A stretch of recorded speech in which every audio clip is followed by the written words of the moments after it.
Chào các bạn rất thân mến. Chả giò hải sản hay còn gọi là nem rán hải sản, từng cái cuộn nem vàng ươm được bọc bởi cái lớp bột chiên xù nó giòn rụm luôn nè các bạn. Và cái nem khi mà ăn vào thì nó thơm béo, kết hợp bởi sốt mayonnaise thật là tuyệt vời. Thì cũng gần đến lễ Noel rồi, xin mời các bạn cùng làm để chúng ta ăn mừng lễ. Để thực hiện món chả giò hải sản thì tôi đã chuẩn bị ở đây là tôm và mực, 500g tôm tươi và đã lột vỏ rồi, chỉ còn cái nõn không. Cân lại là được 280g nõn các bạn nhé. Và 260g mực đã làm sạch rồi. Chúng ta sẽ đem chần sơ qua nước sôi.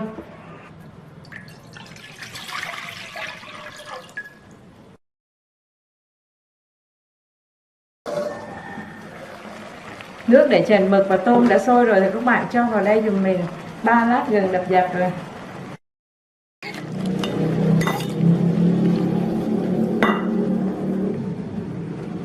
Chỉ chần qua thôi, không có luộc chín kỹ các bạn nhé. Đấy, các bạn chần khoảng cỡ 30 giây thôi là chúng ta sẽ vớt ra. Và bây giờ là đến mực nhé. Mực cũng vậy, cũng chần qua khoảng 30 giây thôi. Mực thì các bạn xài mực ống hoặc là mực lá đều được nhé.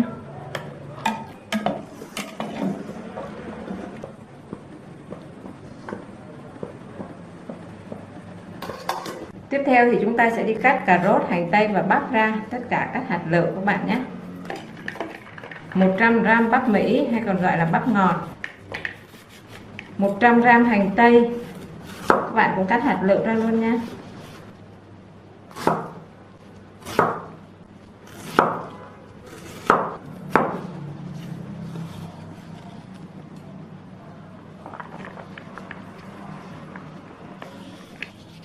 Một 100g cà rốt,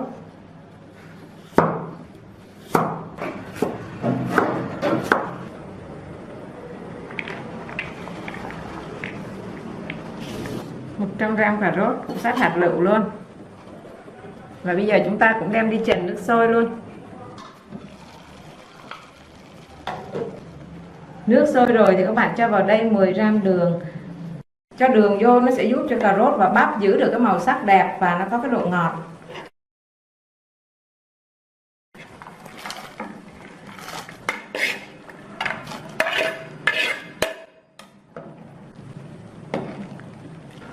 Tất cả các bạn cũng chần sơ thôi, bắt đầu chớm sôi lại thì chúng ta sẽ trút ra.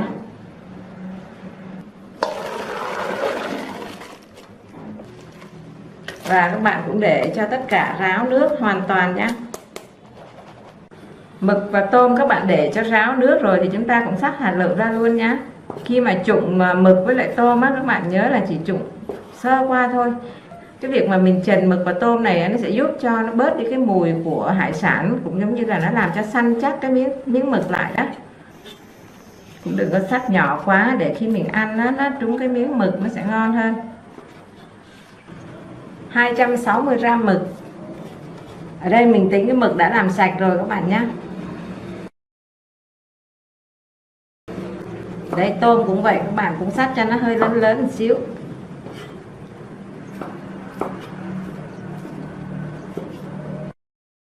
(280g) nõn tôm tươi. Mực và tôm thì các bạn ướp vào đây cho tôi là 2g hạt nêm, 2g bột ngọt và 1g tiêu. Chúng ta sẽ trộn đều lên nha.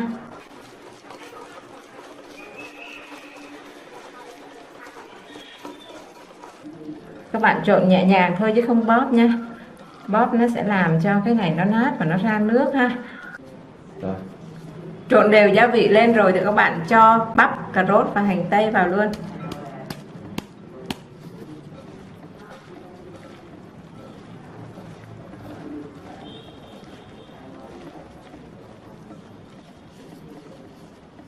Để cho thấm gia vị 10 phút các bạn nhé.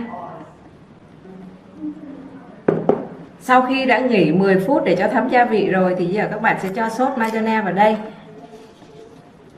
280g sốt maizena, cái loại truyền thống á các bạn nhé. Và cho thêm vào đây 15g whipping cream hoặc là Rig. Rig có nghĩa là kem béo thực vật đó các bạn. Ở đây mình dùng Rig.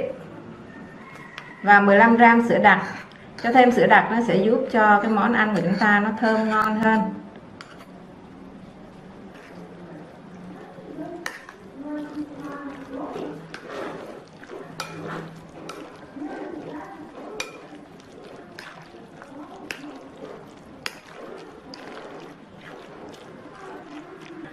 Sau khi đã trộn đều các cái nguyên liệu rồi thì bây giờ các bạn để vào ở trong ngăn đông cho mình 30 phút nha, để cho cái phần nhân này nè nó cứng lại thì chúng ta cuốn nó sẽ dễ hơn.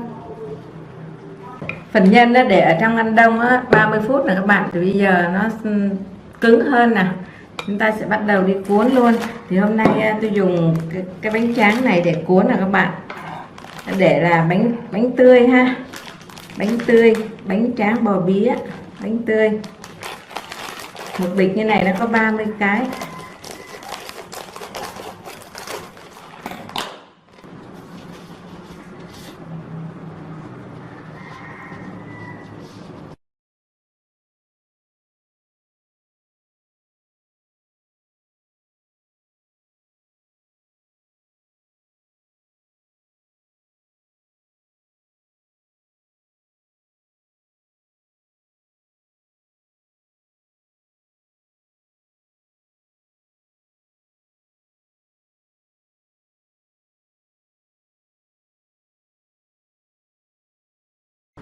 Mỗi một cuốn đó các bạn múc một muỗng phơi vơi thôi ha. Và chúng ta cuốn làm sao mà nó phải cuộn vào được 3 vòng thì nó mới đảm bảo nó chắc cái cuốn, và khi mà mình chiên nó không có bị bể.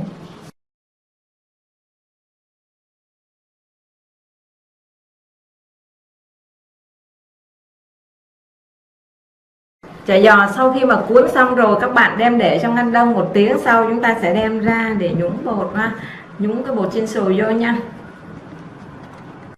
Kế đến mình sẽ đi làm bột để chúng ta lăn vào trong cái chả giò mình chiên ha. Ở đây thì tôi sử dụng bịch bột chiên giòn 150g. Bạn cho nước vào đây và chúng ta khuấy cho cái bột này nó lỏng ra. Nước thì mình sẽ cho từ từ thôi ha, tại vì nó cũng tùy bột cũ bột mới nữa. Bột mới thì nó sẽ hút nước ít hơn, và cái này thì mình đừng có làm nó đặc quá. 200ml nước các bạn. Như vậy là các chị dùng cho em 200ml nước nha. Dùng 1 quả trứng.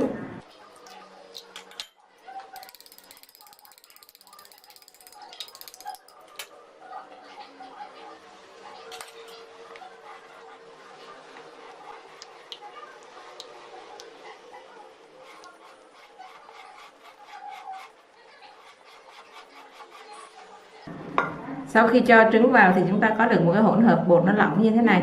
Lỏng như này là vừa rồi các bạn ha. Đặc quá đó thì nó sẽ bám nhiều vào trong cái cuốn chả giò và mình chiên lên nó sẽ giòn cứng ha. Bây giờ chúng ta sẽ đi lấy chả giò và tẩm bột. Còn đây là cái phần bột khô thì cũng là cái bột chiên giòn đó thôi, nhưng mà mình không có pha nước. Đây là cái phần bột chiên xù. Bịch này là 100g. Bột chiên xù thì các bạn bóp cho nó nhuyễn ra bớt ha. Mấy chị bóp nhỏ đây cho em.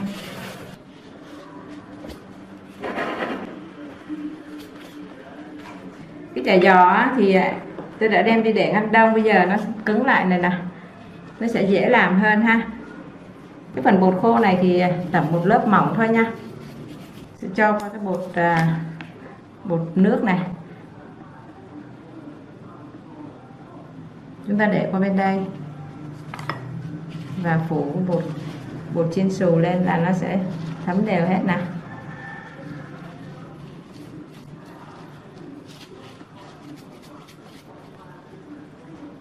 Và cứ như thế, chị thấm cho em bột khô mỏng thôi, lại qua bột nước, nhớ là cho nó chảy bớt đi nha.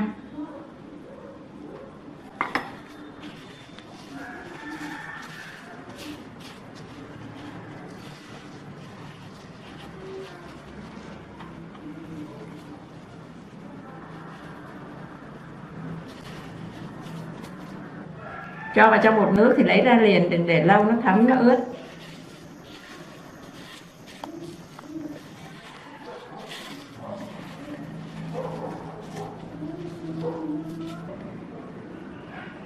Cái cuốn chả giò này á, mấy chị để vào trong ngăn đông á, 1 tiếng mà nó chưa có được cứng á, thì cũng tùy cái tủ lạnh thôi. Thì mình lại tiếp tục mình để cho đến khi nào mình thấy nó cứng cứng là hẵng lấy ra.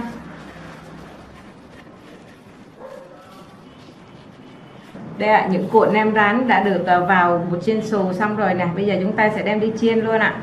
Khi chiên chả giò các bạn để lửa nhỏ thôi nhé, bởi vì nếu mà để lửa lớn á, nó sẽ dễ bị xì ra, nó bể xì ra đó. Và cũng như những cái khác mình chiên, mình thử dầu khi mà thấy nó sôi, nó nổi lên như thế này là dầu đã nóng rồi nè, thì các bạn cho vào chiên. Hôm nay tôi chiên bằng cái chảo nhỏ này để tiết kiệm dầu, và chúng ta nên chiên ngập dầu nhé. Có thể là không ngập cũng được, nhưng mà mình chiên ngập dầu thì cái bánh nó sẽ đều, nó sẽ ngon hơn. Khi mà cuốn xong thì các bạn cho vào tủ lạnh mà để nhá. Nếu mà lấy ra ngoài để thì nó sẽ mềm, và mình cho vào đây nó dễ bị bể. Thì khi mới cho vô các bạn cứ để nguyên nhá. Để mình cho vô là nó gặp nóng nó mềm ra này, mình đừng có đụng vô là nó dễ bể lắm á. Khi nào mà nó cứng cứng thì các bạn hãy xay trở gì đó, lúc đó mới được.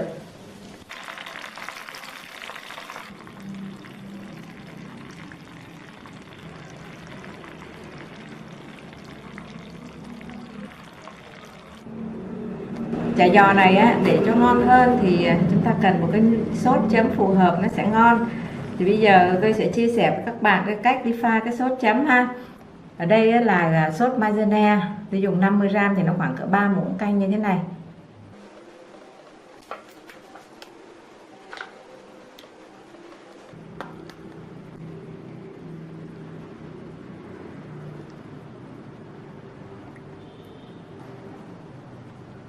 Mười gram tương cà, 8g tương ớt, 5g sữa đặc. Và bây giờ chúng ta sẽ trộn đều cái hỗn hợp này lên. Rồi trộn đến khi nào mình thấy nó đều là được. Wow, những cái chả giò vừa mới chiên vàng rùa và thơm nức mũi luôn. Món này thì phải ăn nóng mới ngon các bạn ạ. Vậy là món chả giò hải sản kết hợp với sốt maizena thơm béo đã chia sẻ đến các bạn. Bây giờ các bạn ăn thử cùng với mình nhé. Đó, ở bên trong có bắp, có tôm, và nhìn nó vẫn còn mượt mà.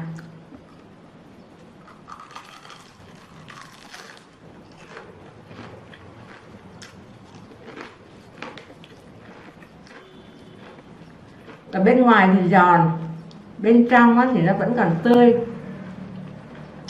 Bắp rất là ngọt các bạn. Mực thì có cái độ dai, giòn, tươi nguyên luôn, tôm cũng vậy. Và cái sốt maizena nó béo, cái vị nó béo, nó rất là đặc sắc. Cái này chấm với lại sốt này các bạn.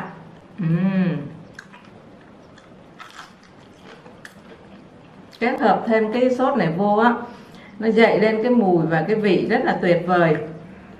Các bạn trẻ thì thích ăn như thế này, còn như mình thì muốn có thêm rau sống cuốn vào đây nữa, mà hôm nay chưa chuẩn bị được, thôi ăn tạm vậy. Ngon quá, cái độ béo nó ngon lắm. Bây giờ cũng sắp sửa còn có vài ngày nữa Noel rồi. Cũng xin chia sẻ đến các bạn một món ăn mới, các bạn làm để cho các cháu cũng như là gia đình thưởng thức nha. Cảm ơn các bạn đã theo dõi, và xin chúc cho các bạn có một mùa Giáng sinh vui vẻ, an lành và hạnh phúc. Xin chào và hẹn gặp lại các bạn.